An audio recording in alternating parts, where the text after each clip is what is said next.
Every once in a while, someone very interesting will come into my mom's library. We live in a small town, so people often go to the library for answers. Knowing that my mother has an extensive background in researching things like history and genealogy, those are the people we get most often, actually. People with questions about their own family history. Oftentimes they'll come in with partial records and ask my mother to fill in the gaps. She's always more than happy to do it. Not only is she good at it, but it also serves as an acceptable reprieve from the relative boredom of small-town life. I enjoy helping her out, too, from time to time, and hearing about the cases she works on. Some of them are interesting, and tell stories you wouldn't believe. Murderers, secret graves, sordid suicides, and a million other gritty pieces of humanity that have been swept under the rug. Since I was a child, this has fascinated me. But I wish my mother hadn't taken her last case. It was an elderly woman living at the edge of town who brought this photo album in. She claimed it wasn't hers and didn't know where it had come from. It belonged to my mother, but I'm sure that none of the pictures are of our family. She must have gotten it from someone, but for the life of me, I just don't know who. I'm sure it belongs to someone in town. Perhaps you could find the original owners. My mother was all too eager. After all, she loves a good mystery. She can never walk away from one. So the woman handed over the album and left in good spirits. Glad to be rid of it, as it was cluttering up her home. I didn't understand that last statement until I saw it. And let me tell you, the album is huge. It's probably the most ridiculous thing I'd ever seen, actually. The cover is thick and heavy, definitely made of wood, and bound with a fabric that was probably once resplendent, but now resembles a slice of dilapidated old carpet from a murder house. The pages are thick, too, but of what material, I'm not entirely sure. They're burgundy in color, and each page holds about 4 photographs. And the photographs, my mom particularly squealed when she saw them. The latest pictures were from 1910, the majority of the pictures from the mid-1800s. The pictures were clear, and most of them were labeled with first names, which my mother found very interesting. "Why no last names?" she muttered as we looked through the pictures. But she didn't seem to mind.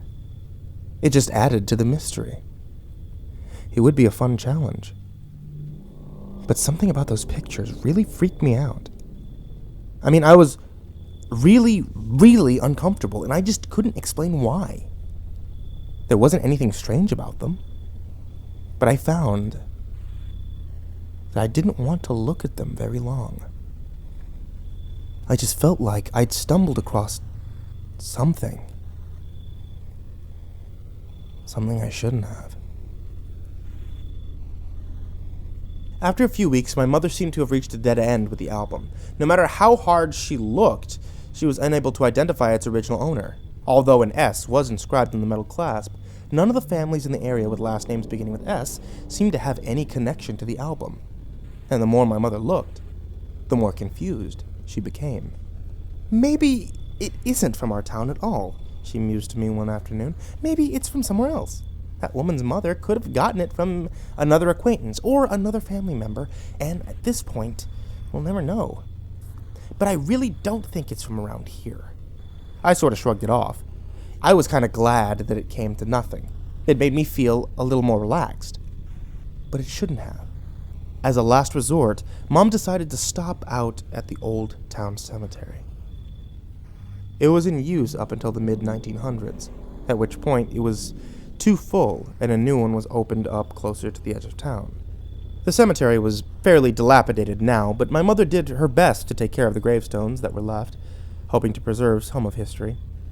My mom asked me to go with her, and I came along for lack of anything better to do. Would it be terribly strange to say that I'd rather like the old cemetery? It always seemed so peaceful to me, and the strange quiet had a tendency to still my nerves. Sometimes I would even go there myself, just to walk around, get a grip on life. Since I didn't know what we were looking for, Mom did most of the searching herself. She gave me a few names to look out for in the off chance that I saw something, but I wasn't too invested as I began my slow walk around the graveyard. I came to the back right and decided to spend my time there. It was the corner of the yard dedicated to children. Now, I'm going to sound really morbid, but the children's stones were always my favorite. Of course, it broke my heart to see them. But there was something, well, beautiful about those tiny white stones. Well, they used to be white, with the little lambs carved into them, and I took a strange comfort knowing that the children had only suffered a little hardship before they died. At least, that's what I hoped. That's what I told myself. So, that's where I was wandering, absent-mindedly reading a few of the stones, when something caught my eye. It was one stone, inscribed with 2 names. The inscription was remarkably clear for its age, and I was able to read almost all of it after rubbing the dirt away. Martha and Mary Armstrong.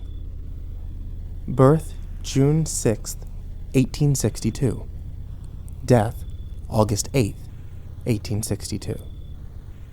Mama listen, Papa listen. A harp to me is given, and every time I touch a string, 'tis heard all over heaven. For whatever reason, those names stuck out to me. Why did they sound so familiar? I was almost positive I hadn't looked at this stone before. "Hey, Mom," I called over the graveyard. She must not have had anything yet because she came over immediately eager to find anything. "Do you have the pictures of the album? Can I take a look at it?" My mom kept pictures of each photograph in her phone. It was the easiest way of keeping all the information without lugging that giant son of a bitch around everywhere. So she handed her phone over to me until I found what I was looking for. It was a picture from the back of the album. 2 women, around 18 years old, identical twins, with austere faces. One was sitting, and the other stood behind her.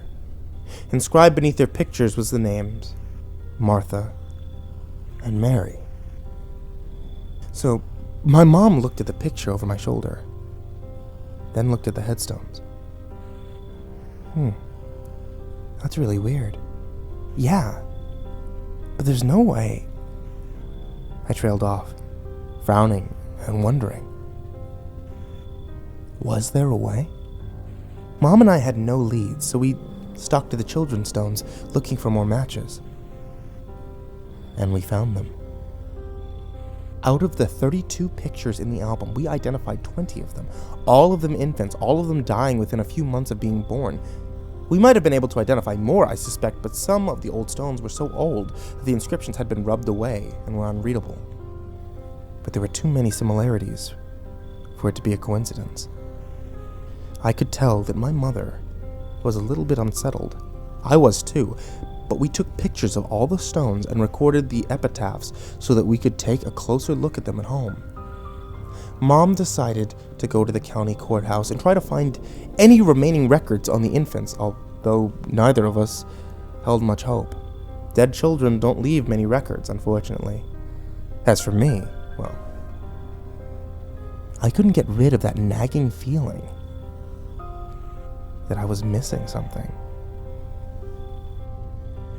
My mom left me at home a few days later to go to the courthouse and continue her research. I took that opportunity to take another look at the album itself. I don't really know what drew me to it. I suppose it was the mystery and the intrigue of the unknown, all that poetic shit, but I couldn't deny that it held a fascination for me that I would rather not have. It still made me uneasy, still frightened me. And this time I noticed something even stranger about it. I had been running my hands along the edge of the back cover when I felt a ridge under my finger. I lifted the book to get a better view, at which point I realized that a portion of the stitching on the cover didn't match the rest of it. In fact, it looked like it had been resewn. Curiosity got the better of me, and I fetched a knife from the kitchen. As carefully as possible, I cut through the stitching and peeked inside. There was definitely something in there. I slipped a finger inside. That was about all I could get in, and dug around until I managed to pin something down and drag it out. It was a photograph. It was exactly like the others in that it seemed to be dated around the mid-1800s. Unlike the others, however, I knew the people in this one. After all, how could I not recognize myself my older brother, and my older sister. My heart almost stopped as I saw our unsmiling faces staring at the camera. There could be no doubt that this was us. With a shaking hand, I turned the photograph over, hoping that there was some kind of explanation, any kind of inscription. And there was. Find them. I'm really starting to wish she never brought this goddamn thing home.